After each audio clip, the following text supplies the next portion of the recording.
Mr. Lynch, Dr. Hagelin gave a very compelling image of a unified field, the basis of our thought, the basis of our behavior. And these compelling images have concrete reality in the functioning of our brain. Because the quality of the functioning of your brain determines the quality of the functioning of your mind. If you want a creative mind, you need a creative brain. If you want a calm, alert mind, you need a restful, alert brain. This relationship goes the other way as well. The brain not only generates experience, but each experience we have changes the brain. I want to spend a few moments on this. Every time you see something, you hear something, the words now going into your ears are creating this cascade of electrical activity over your brain. Individual neuron by individual neuron is sending the information, and you have they're as if connecting hands. We have this delicate network over your brain, and that's what lets you see. That's what lets you decide. And every time you have an experience, that network gets a little stronger. Your brain is a river. It's not a rock. Indeed, 70% of the connections between your brain cells change every day. What we have here is an example of two dendrites. Dendrites are where one cell takes in information. And these little bumps that you see here are called dendritic spines. This is where one neuron is communicating with this neuron. Now, you have 100 billion neurons in your brain. Each one gets input from about 10,000 other neurons every second. You can imagine getting 10,000 phone calls a second and trying to integrate it together into one coherent output. That's the life of your brain cells. And what they do, I guess, for self-preservation is they're constantly changing. They're creating connections, losing connections.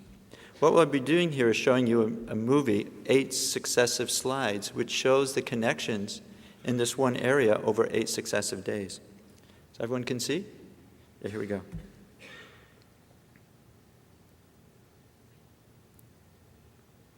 Wow, did you see that? Yeah, we'll show you again. This is what happened. Your brain is incredibly plastic. You notice the bumps, the spines coming out here and then disappearing again. This is what's happening every day. This is what's happening when you play golf and you work on getting that strong, powerful drive. You're actually creating specific networks in your brain, and you're working them so they become very strong. We have some experiment here that was done with a chimpanzee that shows the result of continual experience. And all they did is they just touched the fingertips of the chimpanzee 20, 30 minutes twice a day. And so here we have the experiment. It's a very benign experiment. I'm sure the chimpanzee loved it. And what they did is they looked at the brain here, which responded to when the fingertips were touched. And they did this for about 3 months. And notice these areas, 3D and 2D are the notation for the second and third fingertip. Notice what happened after 3 months. Now, can you see that? Look at this. What's happened is whenever you have an experience, you devote more of your brain to processing that. And so when you get something, be it academic or sports or music or a thought, it's just that connection is now strong. Now, an important point here is all experiences change the brain. So when you're in a college class and you learn some fact, you've changed the brain. But also the whole college's experience is affecting the brain. Students are often under great pressure. They're often overtired, and this also changes the brain. When you're under high stress and fatigue, what happens is something called downshifting. Downshifting. You shift down to a more primitive style of functioning where the back part of your brain here, which is your concrete sensory area, talks to the motor system, and that's it. You're in a more of a stimulus response mode. Someone comes up and says, "Your hair doesn't look very good today," and you get really angry at them. You don't have to get angry at them. They may be making a joke. What's happening is under stress and fatigue, or maybe your hair doesn't look good. Some people don't have to worry about it. Under stress, under fatigue, what happens is this front part of the brain here This is the CEO of the brain. This is where David Lynch is in your brain. This is the director. All other parts of the brain send their information to the front. It gets integrated. It's sent back out. Under high stress, these connections are not used. And when you actually have connections of this part of the brain and someone comes up and makes a comment about your hair, you say, oh, you didn't get a good sleep last night, or it's a joke, or he thinks I'm somebody else. You're not responding to the surface value of that relationship. You can see more fundamental to it. Now, what does happen over time under high stress and fatigue is this area, the CEO of the brain, is just not involved in usual experience. And that's what this picture is of. These are people lying down. This is their spinal cord, so their feet are coming out at you. You're looking up at the top of their brain. This is where the eyes are, and these are both during eyes closed rest. And what we're looking at is brain metabolic rate. Now, this Swiss cheese you see over here, they're not really holes here, but these are areas, these are functional lesions. That is, these parts of the brain are not involved in whatever you're doing. What this means is that you can, and this is, by the way, a very violent individual. It's a criminal. It's not a college student. But high drinking, high stress, mental stress, physical stress results in this. The brain is constantly being rewired. So you may be wondering what can strengthen these frontal connections, and transcending does this. It actually directly exercises the frontal area. It makes it alive. It connects it with the other parts of the brain.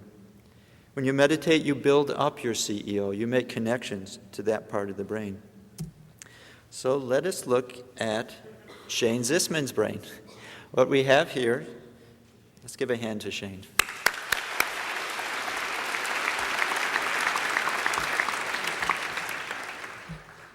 What we have here is a blue stretch cap.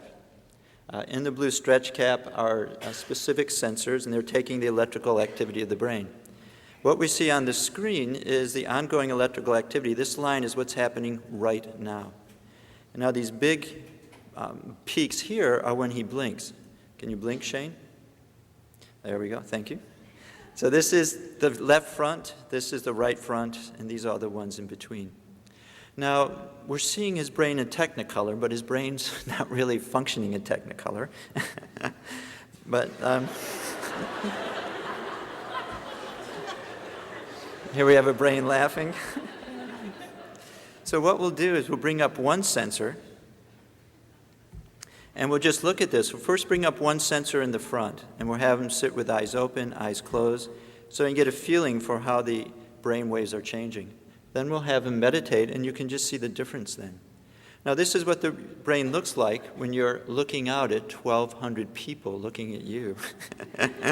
The brain is very active. It's processing all these shapes, people, etc., the lights.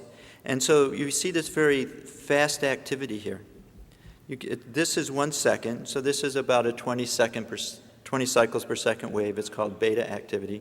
And this is what happens when the brain is actually processing. Many different parts of the brain are working very quickly, but they're not in coordination, so they don't line up. Let's get a second channel here. This channel will be in the back. And now, Shane, you can close your eyes.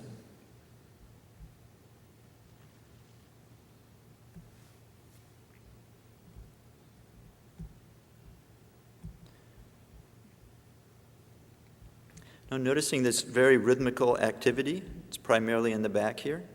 See this? This is called alpha activity. The back part of your brain is your visual center. Everything falling on your eyes streams to the back, and it just gets it completely revved up and is processing it. Lights, colors, movement, edges. You close your eyes, and that part of the brain can rest. And so this is resting rhythm of the cortex. This is the brain which is a restful but awake. Restful alertness, pure wakefulness. Now, Shane has been meditating since he was 5. Typically, when people just close their eyes, you don't see alpha activity in the front, as we do with Shane. This is remember what the front is? CEO. Thank you very much. It's very gratifying when you pick up the main points. This is the CEO. The CEO is always working, even when your eyes are closed. Self-talk, planning, analysis, it's always going on. This typically doesn't rest. This is the mental chatter that goes on in your brain. During the process of transcending, we see more of this in the front of the brain as well. Now, seeing this in a person just sitting with eyes closed is something that happens when someone has been meditating for a long time. And that is the pattern of meditation begins to be more a natural part of how their brain functions. Total brain functioning and that experience which Mr. Lynch, Dr. Hagelin have been describing of wakefulness, of bliss, of unboundedness, of self-sufficiency, of energy, all of that becomes available for whatever you're doing. Okay, so now we'll ask Shane to begin transcendental meditation.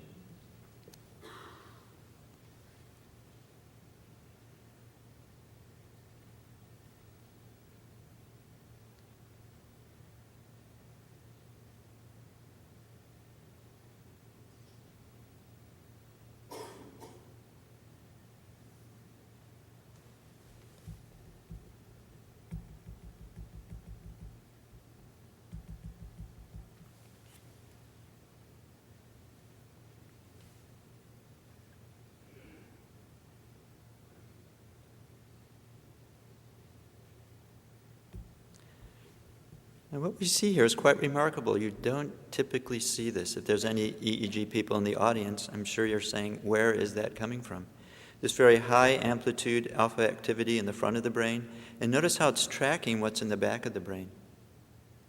See, it's going up and down here, and the same way it's going up and down in the back, here as well. The whole brain is as if coming into sync, into single unity of functioning, total brain functioning. And this is underlying that experience of wakefulness, of alertness. And notice also how it's seen throughout this whole record, this whole 8 seconds. This is the experience. This is the brain state that's happening when you meditate. Okay, we'll let Shane meditate for a few minutes more, and then we'll go on.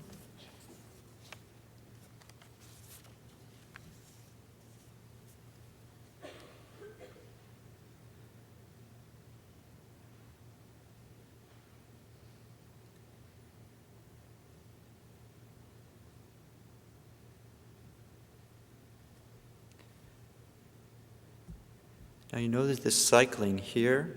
There's much more of this global alpha. Here it goes away. Here it comes back again. The whole process is very dynamic, with the mind settling down, coming back out, settling down. You become very familiar with that whole level of life. So now what we'll do is we'll ask Shane to stop meditating, sit easily for a minute or so, and then open his eyes.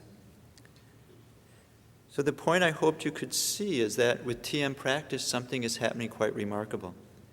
That part of the brain which typically is always active, where we always have this very fast activity, as we see now as Shane's coming out of meditation, it can be restful, it can be alert. The whole brain can be functioning as one, total brain functioning. And since you're constantly creating and recreating your brain circuits, this experience helps to create a new type of circuit. What will your brain be like when you graduate?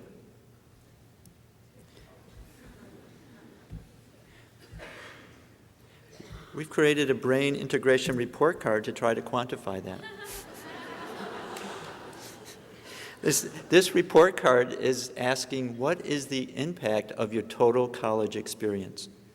The impact of the grades, of the skills you'll learn, of creating some local circuits of coherence in your brain. But what about that underlying level of wholeness, of wakefulness? The total brain functioning complements your academic report card. So I'd like to leave you with one thought. This is going back to the Wizard of Oz motif. Here we have the Wizard of Oz rewarding to this scarecrow. Remember what the scarecrow wanted? He wanted a brain.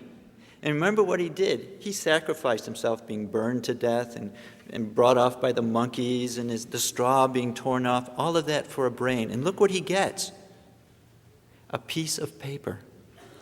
So what I say to you is, don't be content with just getting a piece of paper from your college degree.